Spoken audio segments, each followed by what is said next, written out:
लोकसभेचे विरोधी पक्षनेते राहुल गांधी यांनी आज एक ट्विट केलेलं आहे, ज्यामध्ये महाराष्ट्राचे मुख्यमंत्री देवेंद्र फडणवीस यांच्या दक्षिण पश्चिम विधानसभा मतदारसंघामध्ये निवडणुकीच्या 5 महिन्यापूर्वी साधारण 8% वर मतदार वाढल्याचा दावा जो आहे तो राहुल गांधी यांनी केलेला आहे। आपल्यासोबत बोलण्यासाठी देवेंद्र फडणवीस यांच्या विरोधात काँग्रेसकडून निवडणूक लढलेले दक्षिण पश्चिम विधानसभा मतदारसंघाचे उमेदवार होते प्रफुल्ल गुडधे पाटील, ते आहेत। काय सांगाल, राहुलजींनी ट्विट केलं आहे?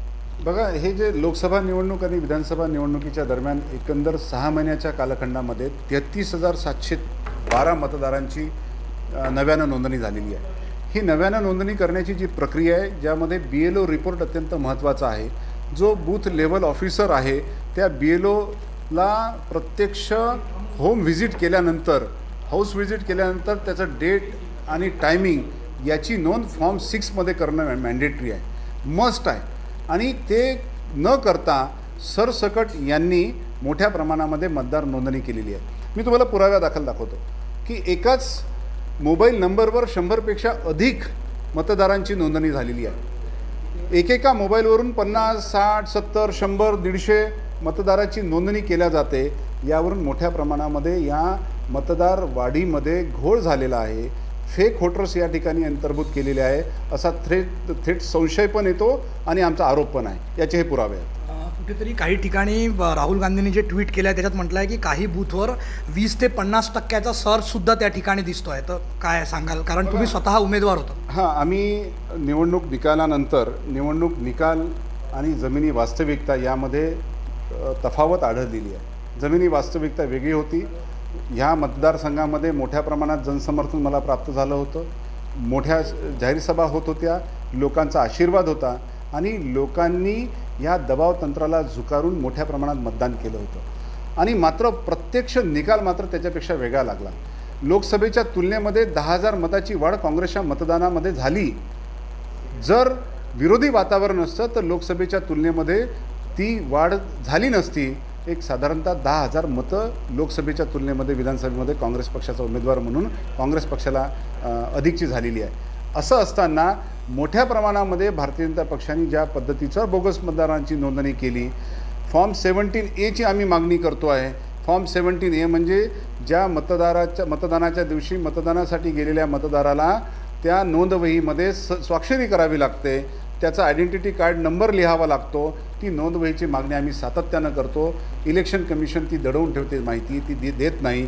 यावरून ह्या संपूर्ण निवडणुकीच्या प्रक्रियेमध्ये संदिग्धता आहे, एक षडयंत्र आहे आणि निवडणूक आयोग आणि भारतीय जनता पक्ष याच्या संगनमतातून ह्या निवडणुका जिंकला असा आमचा थेट आरोप आहे। आपण म्हणताय की भाजप आणि निवडणूक आयोगाचं संगनमत आहे। खरं तर हे प्रकरण न्यायप्रविष्टसुद्धा आहे। एकंदरीत किती मतदार वाढले आहे त्याचा काय आकडा आहे, काय सांगा? हे माहिती अधिकारातून जी माहिती प्राप्त झाली त्यामध्ये 33,712 मतदारांची वाढ लोकसभा निवडणुकीच्या आणि विधानसभा निवडणुकीच्या या 6 महिन्याच्या दरम्यान झालेली असं माहिती अधिकारातून निवडणूक मतदार नोंदणी अधिकाऱ्यांनी मला माहिती दिलेली आहे। आता या संपूर्ण प्रकरणामध्ये आपली काय मागणी आहे? कारण यामध्ये मतदार वाढीचं जे ट्विट आहे ते राहुल गांधींनी केलेलं आहे, वस्तुस्थिती आपण सांगताय माहिती अधिकारात। आता आपली काय मागणी असणार? बघा, हे या BLO रिपोर्ट जे आहे, जर BLO रिपोर्ट जर नसेल तर संपूर्ण मतदार यादीची पडताळणी करणे, home to home, house to house survey करून नव्यानं मतदार नोंदणी करून घेणे हाच त्याच्यावरचा उपाय आहे। आणि आमच्या 2 पिटिशन्स आहेत माननीय उच्च न्यायालयामध्ये की एक निवडणूक रद्द करा हे झालेल्या गैरप्रकारामुळे, आणि दुसरं जे आहे की हे जे CCTV फुटेज आहे ते पण आम्हाला पाहिजे।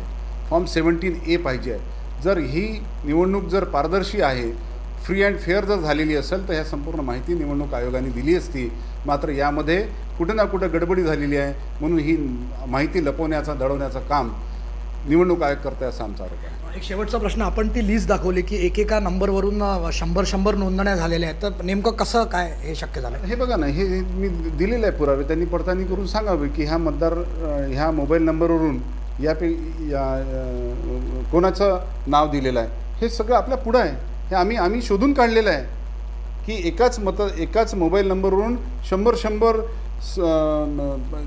50 पासून तर 100-150 पर्यंत मतदार नोंदणी झालेली आहे। तर या विधानसभा निवडणुका ज्या झाल्या त्याच्यामध्ये बोगस मतदान झालं असं म्हणणं आहे आपलं? याच्यावरून काय स्पष्ट होतं? जर एका मोबाईल नंबरवरून 100पेक्षा अधिक जर मतदार नोंदणी केल्या जात असते तर हे निश्चितपणानं बोगस आहे. आज प्रत्येकाकडं मोबाईल आहे. हे शहरी मतदारसंघ आहे, हा ग्रामीण मतदारसंघ नाही आहे. शहरी मतदारसंघामध्ये साधारणतः प्रत्येक घरामध्ये मोबाईल आहे. प्रत्येक व्यक्तीकडे जरी नसला तरी घराघरात तर निश्चितपणानं आहे. तर एका घरामध्ये अधिकाधिक 5 किंवा 6 मतदारांची नोंदणी होऊ शकते एका मोबाईल नंबरवरून. 100 मतदारांची होऊ शकते, 50 मतदारांची होऊ शकते. यावरून निश्चितपणानं हे बोगस मतदार आहे हे यावरून स्पष्ट होते. आपण बघितलं हे होते प्रफुल्ल गुर्दे पाटील, जे दक्षिण पश्चिम विधानसभा मतदारसंघ आहे नागपुरातला, तिथून देवेंद्र फडणवीस यांच्या विरोधात काँग्रेसकडून निवडणूक लढले होते. या निवडणुकीमध्ये राहुल गांधींनी मतदार वाढीचं जे ट्विट केलं त्यानंतर जी काँग्रेसची भूमिका आहे आणि नेमकी जी आकडेवारी आहे ती प्रफुल्ल गुर्दे यांनी स्पष्ट केलेली आहे. योगेश पांडे, नागपूर, मुंबई तक.